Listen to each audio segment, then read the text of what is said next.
Oi, boa noite. Oi, Fabi, tudo bem? Boa noite, pessoal. É um prazer estar Então, aqui com vocês.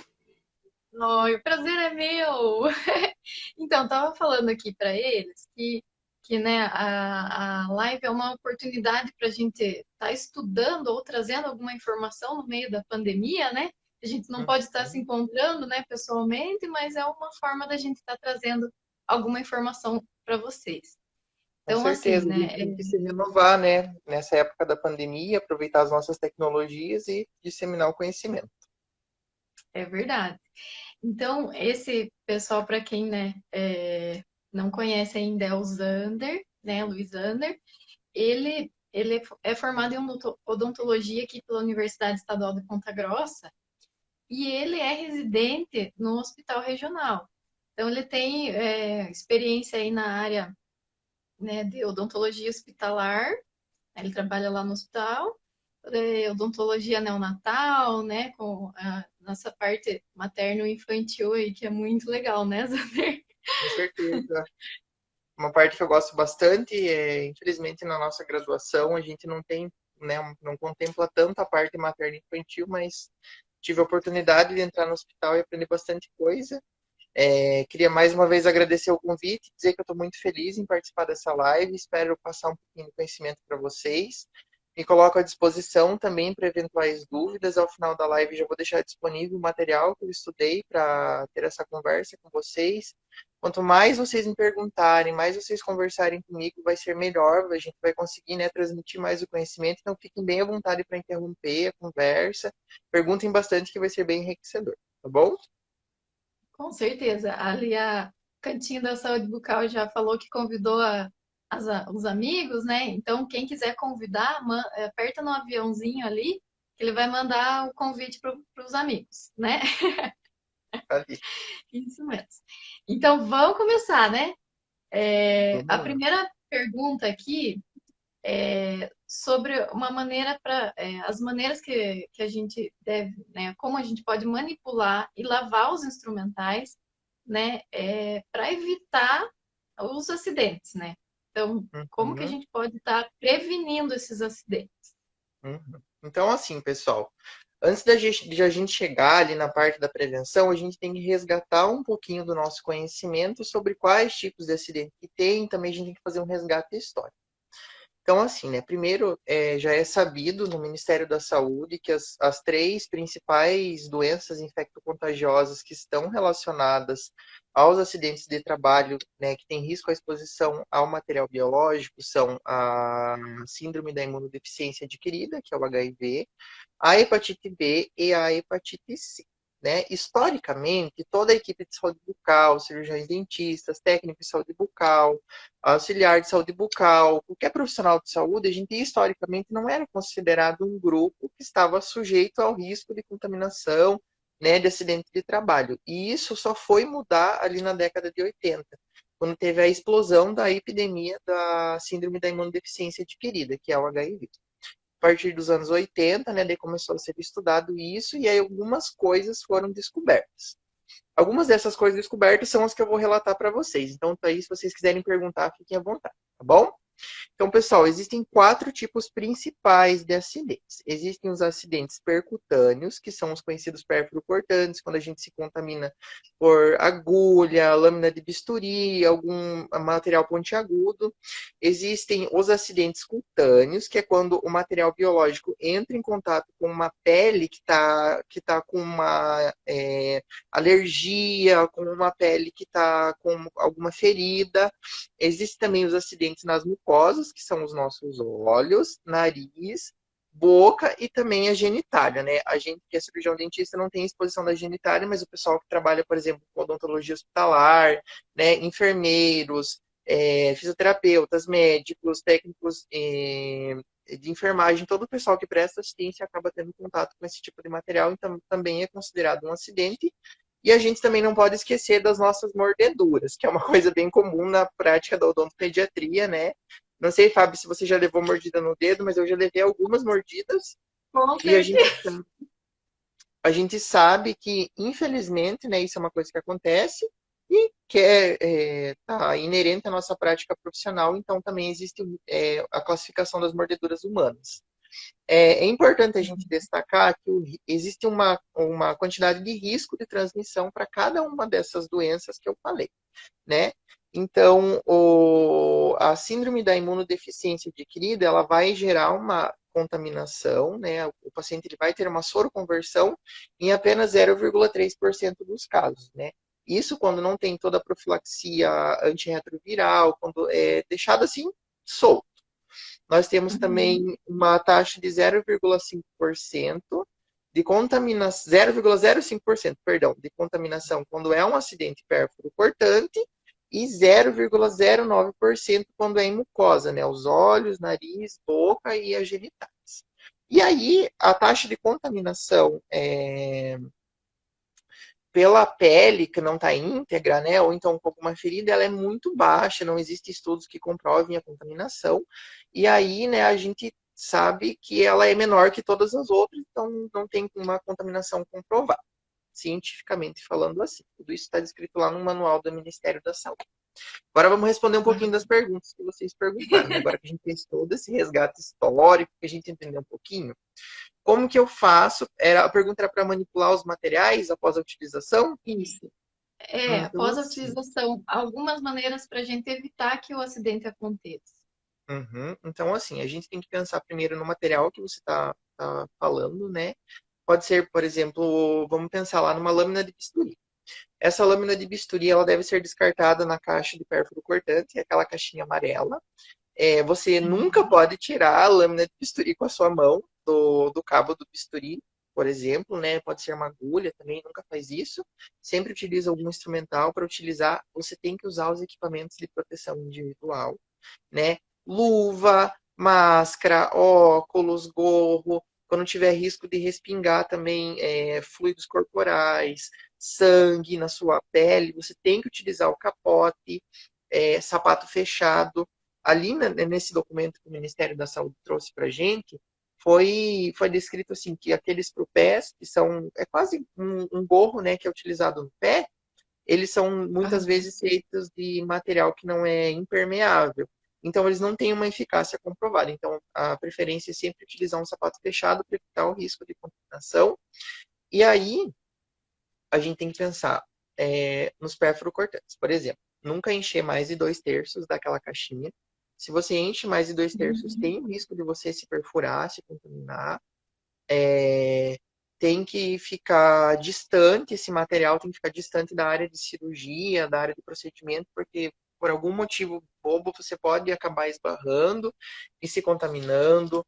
Tem que ter os cuidados na hora da lavagem do material, utilizar luvas de borracha, utilizar sabão enzimático, se possível utilizar com ultrassônica, né? Utilizar os EPI certinho, cuidados com a parte da esterilização, né? Utilizar os testes biológicos, equipamento correto, selar, autoclavar.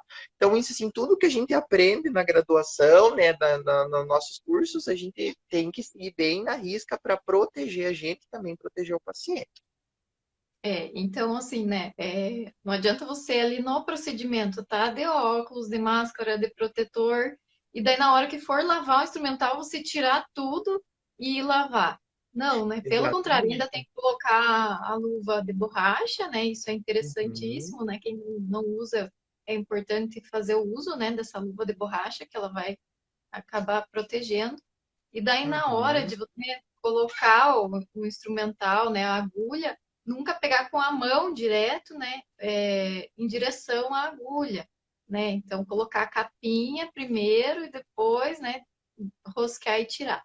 Então, uhum. algumas, né, dicas, assim, que é importante a gente, né, colocar em prática e fazer uma Assim, rotina, né? Fabi, ó, não sei se todo mundo sabe, mas a hepatite, por exemplo, a hepatite B, o vírus da hepatite B, ele sobrevive até uma semana em superfícies. Então, por isso também é bem interessante utilizar, né, o papel filme, passar álcool 70 na troca de cada paciente. E existem também algumas recomendações específicas, né?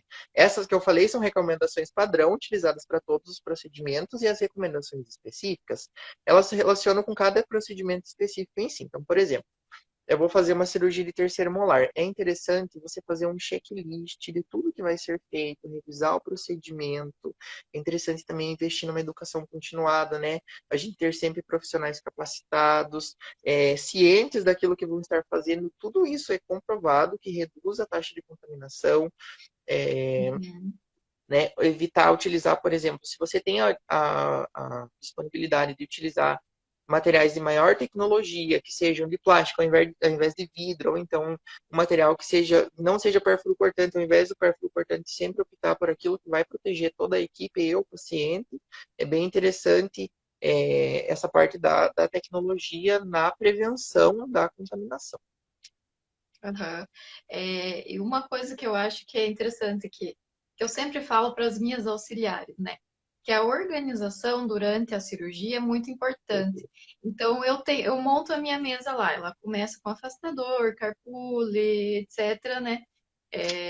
E ela tem uma ordem que eu coloco essa mesa. Então é uma rotina para mim, é tipo, de olho fechado, eu sei onde que o instrumental tá. Só que durante a cirurgia, né? Eu às vezes eu uso o instrumental ali e jogo de qualquer jeito ali na mesa. Então, Uhum, eu peço para as minhas auxiliares, devolvam sempre na mesma ordem, porque vai que a agulha fica para cima, alguma coisa, e eu vou pegar de volta, naquele momento eu vou me perfurar. Então, eu peço exatamente. sempre para elas deixarem naquela ordem o instrumental, que ajuda tanto a gente quanto elas também, né? Uhum, Eu acho que é importante, né? Você ter uma organização. com E certeza. assim, também interessante, uma coisa que eu gosto sempre de orientar, por exemplo, acabei de extrair o dente, agora eu só vou suturar, não tem mais cirurgia. Eu já peço para elas irem separando o instrumental numa cuba de descarte, né? Descarte, assim, né? Já para separar para lavar. Então já deixa Uhum, nessa cuba para deixar menos instrumental possível em cima da mesa, né? Para uhum, evitar de a gente estar esbarrando em alguma coisa que possa cortar, né? exatamente. É, Fábio, tem então, alguma coisa vamos. assim que acontece, por exemplo, eu quando fazia graduação, eu lembro de ter vivenciado algumas situações assim, alguns professores utilizarem 2 pares de luva, né, para evitar a contaminação. A eficácia de você utilizar 2 pares de luva, ela não é comprovada, mas nesse manual eles até indicam utilizar, só que assim, não se encaixa tão na realidade de um consultório odontológico. Acho que se encaixaria mais numa realidade de um hospital.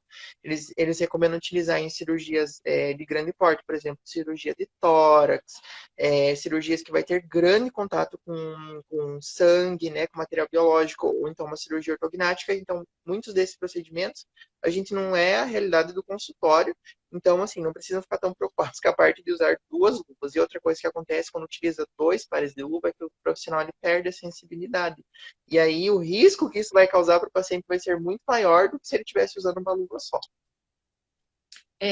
Isso acontece também, né, naquela luva grossa na hora de lavar um instrumental, né? Isso acontece, então é importante ter uma luva que seja mais justa, né, na mão ali, para poder Uhum, fazer. E que nem você falou, né, comentou das 2 luvas, é algo que não é realidade, né? Principalmente agora, né, na pandemia, que tá tão difícil, tá tão caro tudo, né? Então, o importante é mesmo se trabalhar na prevenção, na organização, prestar atenção, né, no momento, né, de manipular os materiais, né? Sempre tomar um cuidado muito importante que não vai ser só a luva que vai proteger, né? uhum. Fábio, a gente tem uma pergunta da Cantinho de Saúde Bucal. Você quer responder ela agora? Você quer fazer mais perguntas? Eu acho que já é a próxima, né, a sequência nossa aqui, né, que todo Uhum. mundo quer saber. Então, aconteceu, né? A gente se feriu, cortou o dedo ali. O que que a gente vai fazer? O que que é o correto fazer? Uhum. Então, assim, né? Igual eu falei para vocês, existem 3 doenças que a gente tem que se preocupar. A primeira delas, a síndrome da imunodeficiência adquirida, que é a AIDS, né, HIV. A gente tem que se preocupar com a hepatite B e com a hepatite C. Pensando em cada uma delas, existem o que que a gente pode fazer o antes, existe o que que a gente faz depois, né? Vamos começar pela hepatite B. A hepatite B, ela pouco provável você vai se contaminar se você tiver um acidente pérfuro-cortante, a taxa de contaminação é muito baixa, mas como eu falei, o vírus ele acaba sobrevivendo na superfície. Então, muitos dos relatos das pessoas que tiveram contaminação foi porque em algum momento eles entraram em contato com a superfície, com o paciente tinha passado por ali e eles tinham alguma ferida exposta a alguma coisa.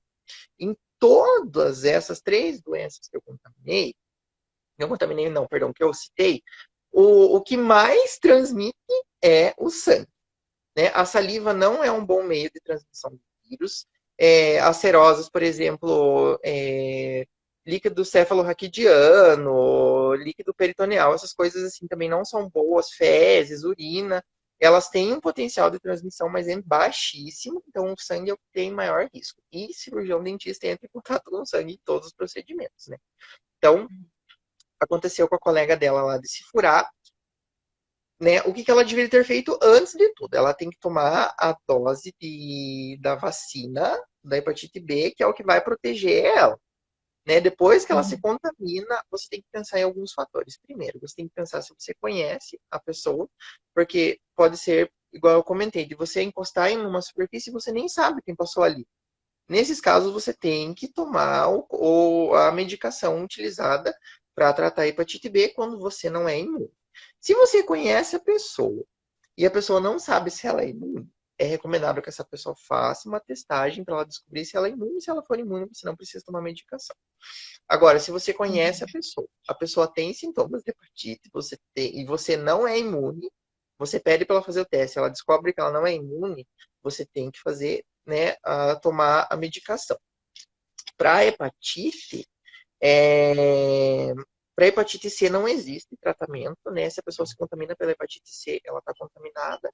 E para a síndrome da imunodeficiência adquirida, que é o HIV, igual eu falei, o sangue é o maior, né, causador das contaminações. Tem contaminação também por sêmen, por secreção vaginal, mas nesses casos é mais por relação sexual desprotegida, que isso não é a realidade do consultório odontológico. Suor, lágrima, fezes, saliva não são bons condutores. Até hoje, a gente teve 103 casos confirmados, assim, desde 1980, apenas 103 casos confirmados de um profissional que se contaminou e 219 casos prováveis. Por quê? Porque existe essa profilaxia antibiótica que foi perguntada. Profilaxia antirretroviral, perdão. Então, como eu comentei, o paciente se perfurou, o profissional se perfurou, ele tem que avaliar o paciente. Se o paciente tem a síndrome, você tem que tomar. Se você não conhece o paciente, você sabe se o paciente tem ou não a síndrome? Não, você também tem que tomar. Aí, o que é utilizado? Existem algumas medicações que elas são de uso rotineiro, que é a profilaxia padrão, que eles chamam, que eles combinam 2 medicações específicas, e existem a que é de uso mais profundo, que é quando a pessoa ela já toma o antirretroviral, porque a gente sabe que existem pessoas que fazem uso contínuo para ter relações desprotegidas e evitar a contaminação. Essas pessoas, o vírus ele já vai ser sensível ao tratamento convencional. Então você tem que tomar um tratamento mais punk para dar conta da possível contaminação que você tem. Né? Se você se contamina por um paciente que já que você entra em contato, perdão, com o material biológico do paciente, que ele é comprovadamente soro positivo, que esse paciente ele toma, ele faz a profilaxia antirretroviral, os vírus desse paciente eles também vão ser super resistentes à profilaxia comum. Então você vai ter que tomar uma profilaxia específica. O medicamento mais utilizado, ele se chama, a sigla dele é AZT, né? Existem assim diversas reações que são apresentadas por ele. A pessoa pode apresentar enjoo, náuseas, diarreia, pode apresentar problemas hepáticos. Tudo isso pode acontecer com a pessoa e também existe quando que você utiliza essa medicação, quando que não é indicado. Por exemplo, não é indicado uma pessoa que está em idade fértil querer engravidar, sendo que ela está tomando essa profilaxia antibiótica. Antibiótica não, antirretroviral, profilaxia antibiótica fica batendo na cabeça do dentista, né? Pessoal, é importante lembrar que, assim, devido a essas alterações que são apresentadas, muitas vezes a taxa de adesão da pessoa que se contaminou é muito baixa. Então, você vai ficar tomando uma medicação que vai te dar esses efeitos colaterais, a pessoa pensa, melhor não tomar, mas na verdade o ideal é que ela tome durante os 28 dias que são preconizados, desde a contaminação, possível contaminação, né, até o final da profilaxia antirretroviral. E aí, é muito importante a gente destacar também o seguinte: se você se contamina por hepatite C, não existe tratamento, né? Assim, você não vai conseguir tomar algum remédio que vai melhorar, você não vai conseguir tomar alguma vacina, não existe. Se você tem a chance de tomar a vacina contra a hepatite B, tome e faça o teste para saber se você é imune. Eu tive que fazer o teste antes de entrar na graduação pela possibilidade de contaminação. E aí, se você entra em contato com a hepatite B, né, você pode sim tomar uma medicação que ela é uma dose cavalar, assim, de vírus liofilizado, que eles falam, um pozinho do vírus, né, bem filtrado, que vai gerar uma imunidade por cerca de 3 a 6 meses para você e depois ela desaparece. E essa medicação ela tem que ser tomada no máximo em até 48 horas. A partir de 48 horas não tem efeito nenhum. E a mesma coisa acontece contra a síndrome da imunodeficiência adquirida, né? A pessoa ela tem que tomar essa medicação no máximo em até 72 horas. E quanto mais tempo vai passando, mais chance a pessoa tem de se contaminar pelo vírus do HIV. Zander, e assim, aconteceu, né, o acidente ali, teve uma pergunta ali, né, Uhum, né, na verdade é complicado, porque às vezes tem paciente que até esconde a informação, não deveria, tem mas vergonha. esconde, ou até mesmo o paciente não sabe se tem ou não, né, é difícil Uhum. você confiar. Então, seria o ideal o paciente acompanhar, né, eu não sei se vai até o hospital direto ou vai no pronto-socorro, Então, assim, né? aqui em Ponta Grossa, esse serviço ele é prestado em todas as unidades básicas de saúde, imediatamente após acontecer o acidente, né? Se você estiver fazendo um procedimento que possa ser interrompido, interrompa esse procedimento, procura o atendimento da unidade básica de saúde, informa toda a situação. O paciente ele pode se recusar a testar, isso é comprovado. O paciente é o direito dele testar ou não. Né? Eu vi que teve uma pergunta ali. Em consultório é correto informar se determinado paciente é soropositivo ou não é, ou se é antiético. Isso fica resguardado pelo direito do paciente. Se ele não quiser comentar nada, ele não vai comentar com você e você nunca vai saber. O correto é você tratar todos os pacientes, todo mundo, como se todo mundo tivesse risco de se contaminar. Assim você vai garantir a sua proteção. E caso aconteça o acidente, é importante você procurar a unidade básica de saúde e dessa unidade básica de saúde você vai ser encaminhado para o pronto-socorro municipal. Lá no pronto-socorro municipal, aí eles vão avaliar, igual eu falei, eles vão perguntar, você conhece a pessoa que fez em você ou não? Se a pessoa testar negativo, não tem por que tomar a profilaxia antirretroviral. Se você conhece a pessoa testar positivo, aí você tem que fazer a profilaxia antirretroviral. Se você conhece a pessoa é positiva, mas você teve um nadinha de contaminação, não tem a menor chance de você se contaminar. Aí isso vai ser analisado caso a caso. E é interessante Uhum. também a gente destacar que o tratamento, ele nunca deve ser atrasado. Nunca. Nem se você não tiver a presença de um médico que seja especialista em epidemiologia. Você tem que fazer esse tratamento. Não é indicado não começar por qualquer motivo que seja relacionado à presença ou não de um especialista. Porque isso pode estar prejudicando a tua chance de proteção, né? Para a síndrome da imunodeficiência adquirida, a profilaxia antirretroviral, ela tem uma taxa de sucesso de 81%, então é uma taxa altíssima, se a gente for ver. E daí imagine, você vai preferir estar do lado dos 81% que tem a chance de não se contaminar, ou você vai querer ficar ali né, a sorte. Não, não é assim que funciona. Então é importante você ter a consciência, né? Como eu falei, assim como o paciente ele tem o direito de não informar, de não fazer a testagem, nada, o profissional também tem o direito de não querer tomar a medicação.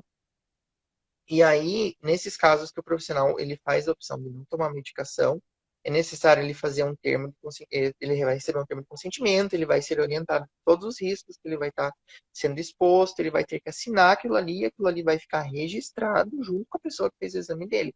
É um respaldo legal, porque para a pessoa não futuramente assim, me contaminei, mas aí não quiseram me dar a medicação, não, mas você não quis tomar, entendeu? É bem importante destacar isso também. Isso, né? E tem o risco para o paciente também, no caso que, né, você comentou das mordidas, né? Hum, Existe, né, na mordida, no caso, é o contrário, né? O paciente mordeu e ele se expôs ao nosso sangue, né? uhum, Isso é exatamente. inverte. Então, a gente tem que É a saber contaminação inversa, né? que a Exatamente. contaminação do vídeo, né? Você deve estar orientando o paciente, né? Que aconteceu e o que é o correto a se fazer, né? Uhum, exatamente. Assim como a gente também está exposto à chance de contaminação, os pacientes também estão expostos, né, à transmissão cruzada. E aí, por isso que a gente tem que ter todos os cuidados, né, de controle da carga de micro-organismos nesse paciente, utilizar materiais estéreis, seguir todas as etapas da biossegurança, utilizar os equipamentos de proteção individual, fazer a desinfecção das superfícies, fazer uma anamnese adequada, tratar toda a pessoa como potencial transmissora né, de alguma dessas doenças que eu comentei com vocês. Tem que ser levado com muita seriedade esse assunto, né? Às vezes a gente acaba indo assim meio no automático e a gente está exposto a um risco que a gente nem imagina e também está expondo a pessoa que a gente está prestando essa assistência, né, de uma maneira que a gente nem imagina também, um risco muito grande. Aham. E é como importante, né? A chamada da live é me cortei e agora. Mas Uhum, foi importante a tua introdução, porque a transmissão não é só pelo sangue, né? Então exatamente. agora eu tô assustada até com a quantidade de aerosol que vem no protetor facial, que era uma coisa que a gente não utilizava antes, né?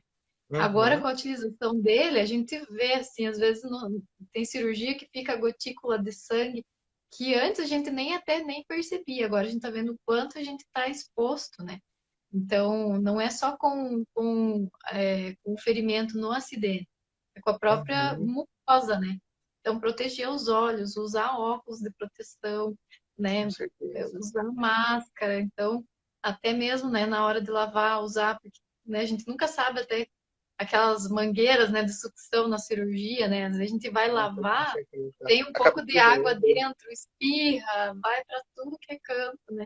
Então, Uhum. tem esse cuidado também, não é só no momento, né, de manipular o instrumental pérfuro cortante, né?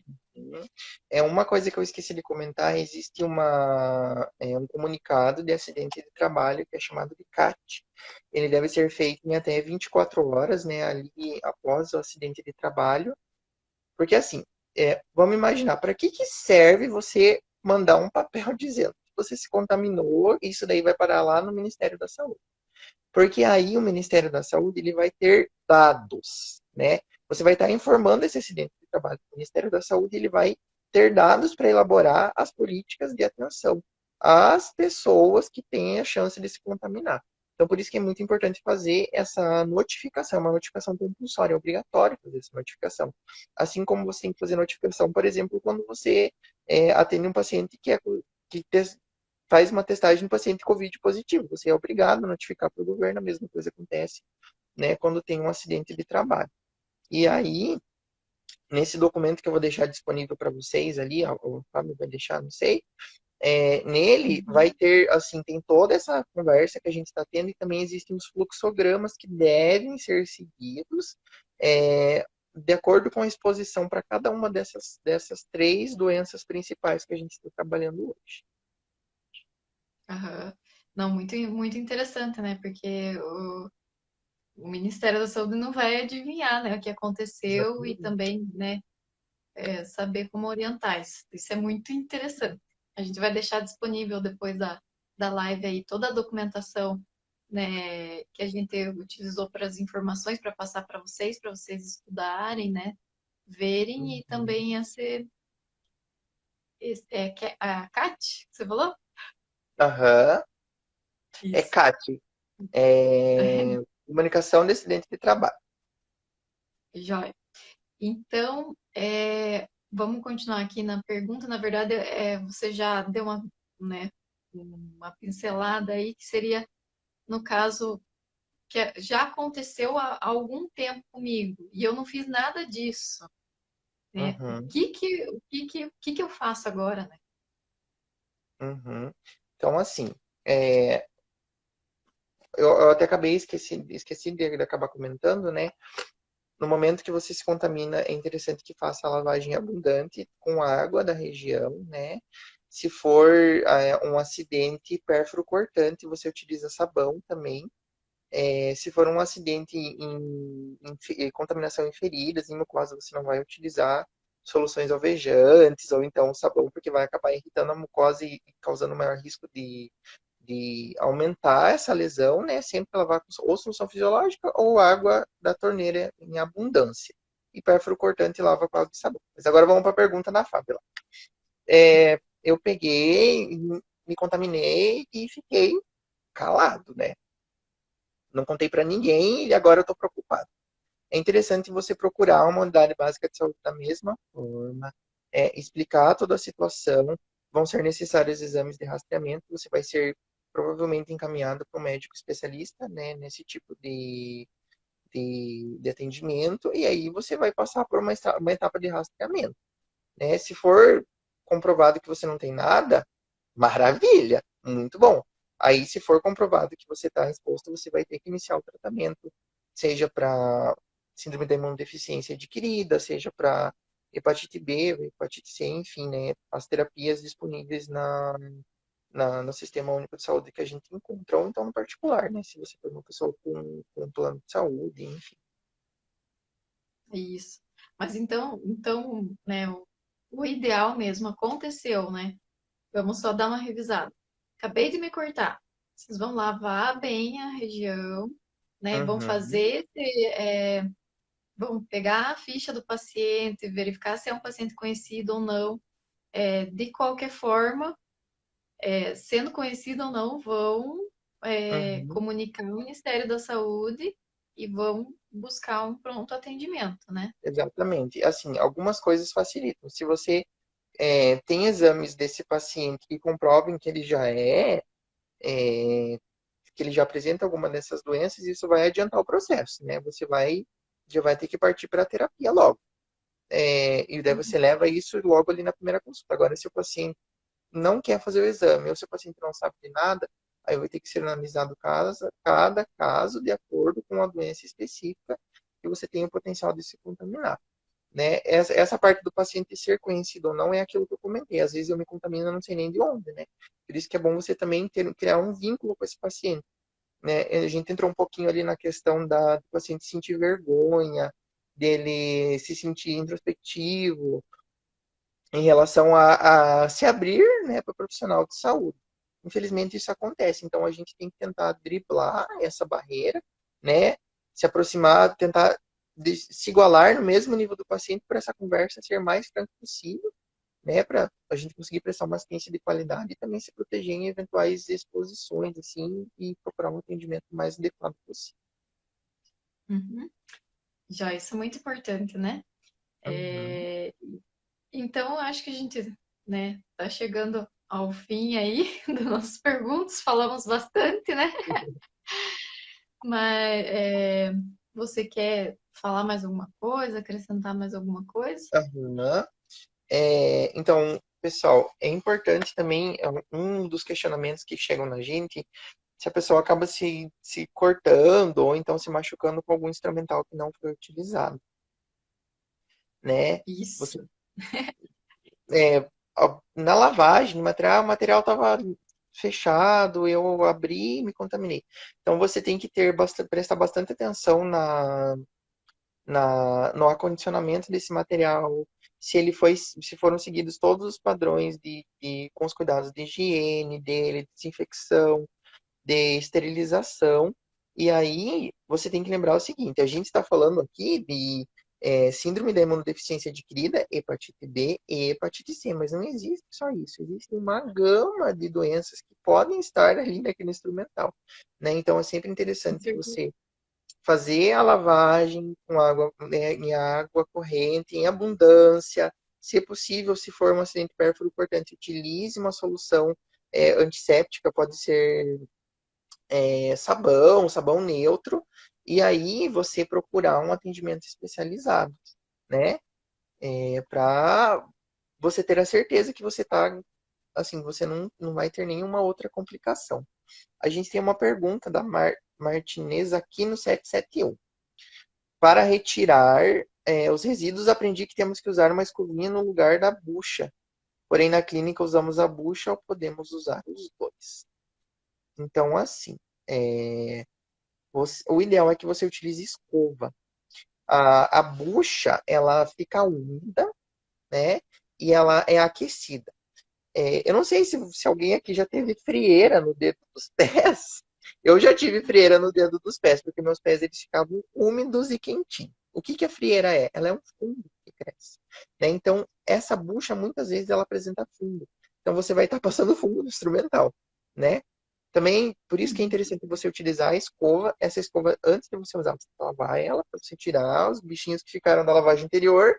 E assim que você termina de utilizar ela, você seca bem ela e, se é possível, você deixa ela dentro de uma solução que vai fazer higiene. Pode ser sabão enzimático, ou então um sabão comum. E daí, sempre que for utilizar, lava, lava, lava, né? Para ela ficar limpa. Isso. Então, né, pode estar tentando sugerir isso para o dentista, né, caso, né, ele Uhum. não ofereça, né, ah, compra para mim uma escovinha aquelas de limpar a unha, né, Exatamente. escovinha, uma coisa assim, e essas soluções, sabão enzimático, que é importante para você estar lavando até o próprio material que você vai usar para lavar, né? Então, deixar a escovinha de molho ali, né?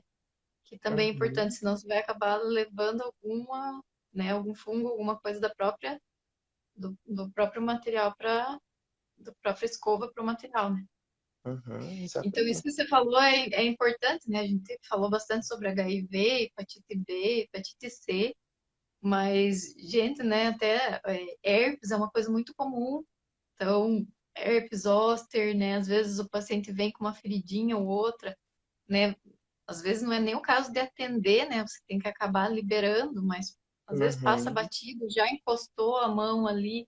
Então, tem muitas outras doenças, né? Até uma gastroenterite, né? Alguma coisa que o paciente Sim. tá no Teve, momento, né? teve até um caso que ficou bem famoso, assim, de um cirurgião dentista que ele ficou cego após atender um paciente que ele tinha herpes, né?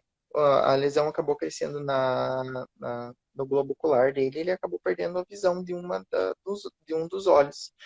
A gente também tem que pensar um pouquinho assim na época que a gente está vivendo. O que a gente está vivendo? A gente está vivendo a realidade de uma pandemia, né? Essa pandemia, o cirurgião dentista já foi comprovado, e toda a equipe de saúde bucal, eles são os profissionais que também estão mais inseridos no risco de contaminação, porque a gente trabalha num ambiente que tem aerossol, né? O aerosol do nosso alta rotação, a gente nem imagina que ele passa de 2 metros de distância. Foi feito um estudo, se vocês procurarem acho que no Scholar Google vocês encontram. Foi utilizado uma solução com tinta dentro da, dali de onde fica a água para o alta rotação, né, para fazer a refrigeração do alta rotação. E essa tinta, ela espalhou assim para todos os lugares que você imaginar. Então imagina, se isso foi comprovado na realidade da Covid, imagina essas outras, né, esse risco de contaminação com as outras 3 doenças que contaminei, e com outras milhares que existem por aí que a gente nem imagina que existam também, né? Com certeza, é aquilo que eu te falei, né, do protetor facial, o quanto cada procedimento, uma profilaxia que a gente faz, ele fica todo sujo, né? Então É, isso eu, vai pro ambiente inteiro, né? exatamente, eu sei E que eu, é eu ia complicado, chegar assim. até agora no Covid, né? Então, Uhum. agora uma coisa nova aí que também a gente tá com um risco enorme de contaminação, né? Então a gente precisa redobrar os cuidados, né? Então, Uhum. toda a superfície, não é só no instrumental, é toda a superfície. E lavar a mão o tempo inteiro, né? Então, não levar a mão Exatamente. na boca, não levar a mão nos olhos, né? Então, tomar esse cuidado aí. Eu não sei vocês, assim, pessoal, eu acredito que sim, né? Essa epidemia, essa pandemia que chegou agora no ano de 2020, ela fez a gente virar os nossos olhos para nós mesmos no atendimento, né? Então, assim, o próprio Ministério da Saúde, a Organização Mundial da Saúde, eles publicaram diversos documentos explicando quais devem ser os cuidados de acordo com cada procedimento. O nosso conselho também publicou. Então, se vocês tiverem a oportunidade de dar uma pesquisadinha na internet, vocês conseguem encontrar bastante coisa legal, né? É interessante seguir todas as precauções para os cuidados dos pacientes. Se o paciente tem alguma manifestação de problema respiratório, tosse, ou algum dos sintomas que o Covid também dê, vocês vão saber orientar esse paciente como procurar o atendimento. Eu queria, assim, deixar primeiramente também os meus parabéns, porque eu tenho duas colegas que elas trabalham no setor da UTI Covid, ali no Hospital Regional, né, que é a Fernanda e a Uhum. Marcele. Assim, são profissionais muito qualificadas e muito corajosos de estar atuando nessa parte. E se você tiver a oportunidade, sabe, de conversar com elas sobre isso, também seria bem legal, que elas vão conseguir falar até com mais propriedade do assunto do que eu mesmo. Mas, assim, Aham. é uma realidade triste. Eu sei que é difícil utilizar protetor facial, aqueles aventais plásticos e tudo mais. Eu já atendi paciente, tive que usar essas precauções, eu saí pingando de suor, mas é necessário, gente, é para proteger a nossa saúde, para proteger a saúde da nossa equipe que está atuando ali com gente, né, para proteger o paciente, então a gente tem que ter bastante consciência e se sensibilizar com esse assunto. A gente não pode negligenciar jamais essa parte. Jamais. Gente, EPI salva, protege, né? A gente até, eu vou comentar com vocês, né, que é muito importante, é uma realidade, né? Antes a gente pegava, não conheço ninguém que tem Covid, não sei o que. Agora não, agora tá chegando perto, a gente já conhece. Lá na clínica mesmo aconteceu da gente ter contato com uma paciente que era positivo, né? E a gente todos, né, fizeram o teste e ninguém pegou. Então, Uhum. o EPI realmente foi eficaz, porque a gente, né, manipulou a boca, a saliva, tudo, e ninguém na clínica se contaminou. Então, é muito importante o uso do EPI, gente. Façam, acreditem, né? Funciona, não tem, né? A gente não pode também ficar com medo de tudo, né? Que vou parar de trabalhar por causa disso. Então, a gente não sabe quando Uhum. que vai, né? Assim, outra coisa que é importante destacar, Fábio, é que para as outras, embora para as outras três doenças que a gente citou, não seja alta a taxa de transmissão pela saliva, né, seja inviável para o Covid, né? Então, por isso que a gente tem que tomar cuidado também. A Terceira Regional de Saúde, daqui, que ela é responsável pelo município de Ponta Grossa também, a gente tem uma dentista que entrou esse ano lá, que é a Jéssica.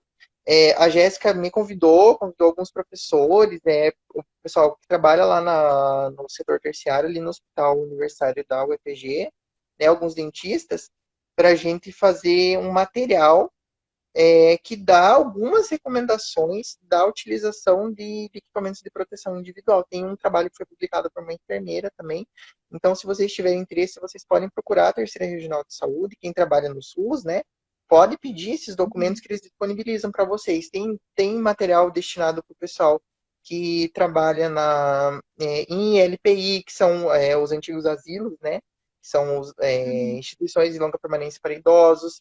Tem material para câncer de boca, para as lesões que aparecem, tem parte do Covid, tem os cuidados com as lavagens de mãos, proteções para os atendimentos nas ILPIs relacionadas ao Covid. Então, vocês podem procurar esse material que vocês vão ter disponibilizado gratuitamente para vocês também.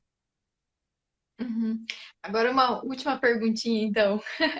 Já aconteceu com você, Evandro? Então, eu vou contar uma história, vocês vão achar um pouquinho engraçado.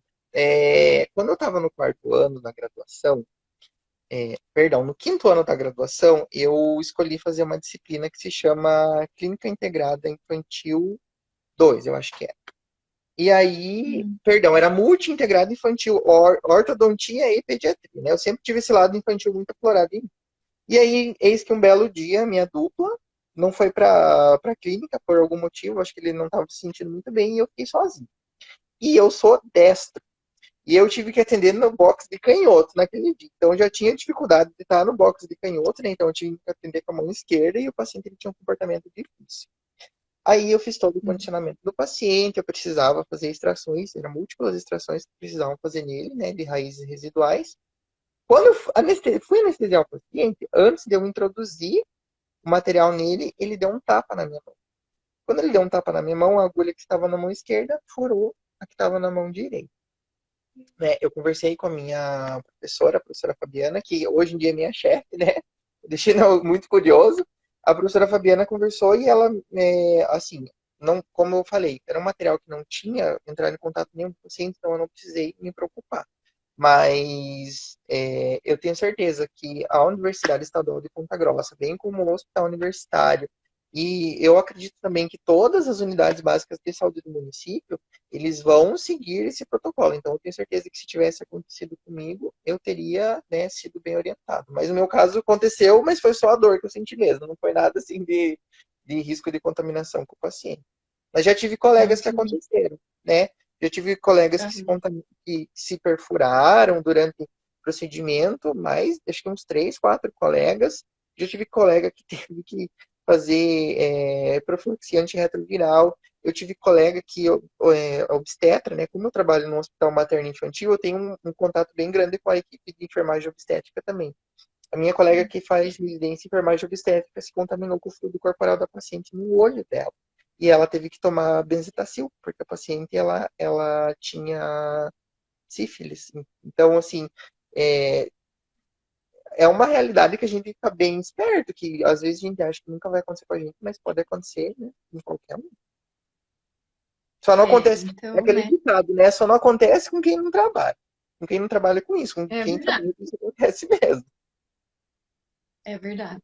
Então, né, é importante aí, é, dar uma olhada na carteira de vacinação, né? Vejam se, pelo menos a hepatite B está em dia, está tudo em ordem. Quem trabalha não pode deixar, né? Não, às vezes não é só uma dose, né? Tem que estar tudo bem certinho. Então, vejam a carteira de vacinação, né? Uhum, E não se desesperem, né? Aconteceu, vão sair gritando, meu Deus. Mantenham a calma, mas vão atrás, né? Não tenham vergonha de comunicar que aconteceu, vão atrás, porque é muito importante, né?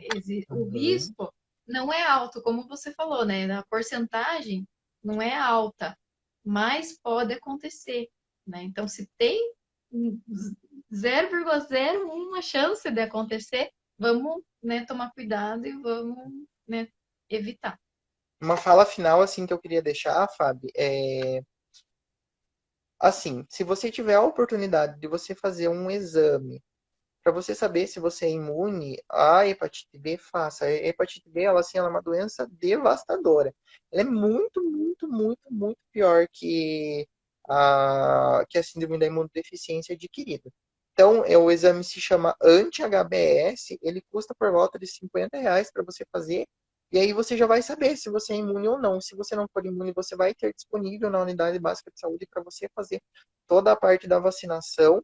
E também é legal, né, destacar que se infelizmente por algum motivo do destino, sei lá, a posição da Lua, alguma coisa, você ser a pessoa que vai ser a pessoa 104 que foi confirmada que se contaminou, né, com a síndrome da imunodeficiência adquirida, não se desespere. Você não vai morrer. Existe tratamento, né? Uma coisa que é bem destacada na literatura é que esses pacientes, quando eles são expostos ao risco de contaminação, eles ficam transtornados. Então, assim, vamos manter a calma, pé no chão. É só uma condição diferente. Eu vou procurar o tratamento. Eu vou ser uma pessoa consciente e a vida vai seguir normalmente. Não se desesperem, tá bom? Verdade. Ali teve um comentário ali, né, que o dentista falou para, né, fazer a limpeza sem luva, né? Realmente, Uhum. ainda bem que você não trabalha mais lá, né? Por favor, se tiver algum dentista aqui ouvindo a gente, né, isso é desumano, né? Não é, Não. não, né? Existem economias que realmente não valem a pena,